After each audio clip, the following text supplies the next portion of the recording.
A lot of people come up to me and they're like, Donnie, what do you think the future holds for the practice of law? And I'm going to be honest with you, darkness and despair. Because I'm not sure if you're aware of this, but Kim Kardashian just failed the BARD exam. And if Kim Kardashian can fail the BARD exam, any of us could fail the BARD exam. Very disturbing.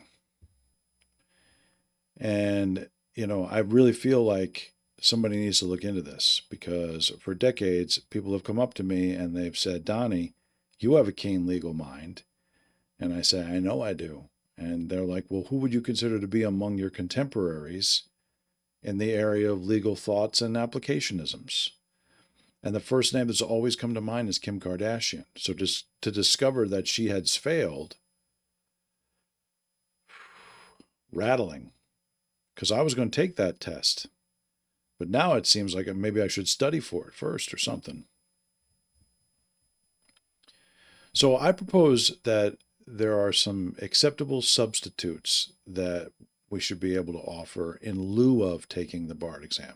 Like you could take the exam, or you could have X number of Instagram followers, for example.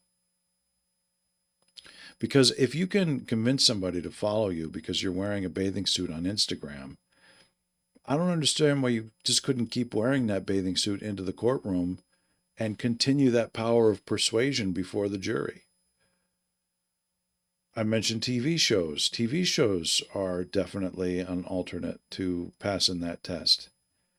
My expertise lies with Matlock, but if you've seen every episode of a law procedural, and I mean every single episode multiple times, that's the same as studying the law. If you've seen every episode of Ally McBeal or Boston Legal or Suits, these high caliber, high quality law dramas, I don't see any reason at all why you're not fully qualified to participate in multi district or mass tort litigation. And I would add another possible substitution, which is having a YouTube channel, especially an award winning YouTube channel like mine. Because when you have a channel that's won multiple awards, you're no stranger to making empty legal threats, because I have to do it all the time. I have to threaten people with lawsuits for defamation of character. I have to threaten them with copyright infringement. I have to tell them I'm going to sue them. And I don't really know how to do this, but it doesn't stop me from making the threats.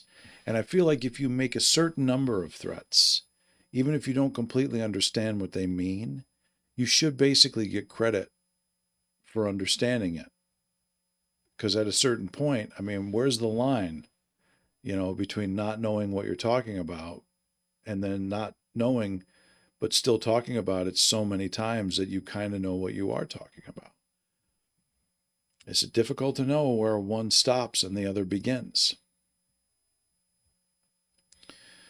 And I'd like to see these changes instituted sooner rather than later, because I do have a tie. And if I hear word, I'm ready to start tomorrow because I don't have a job.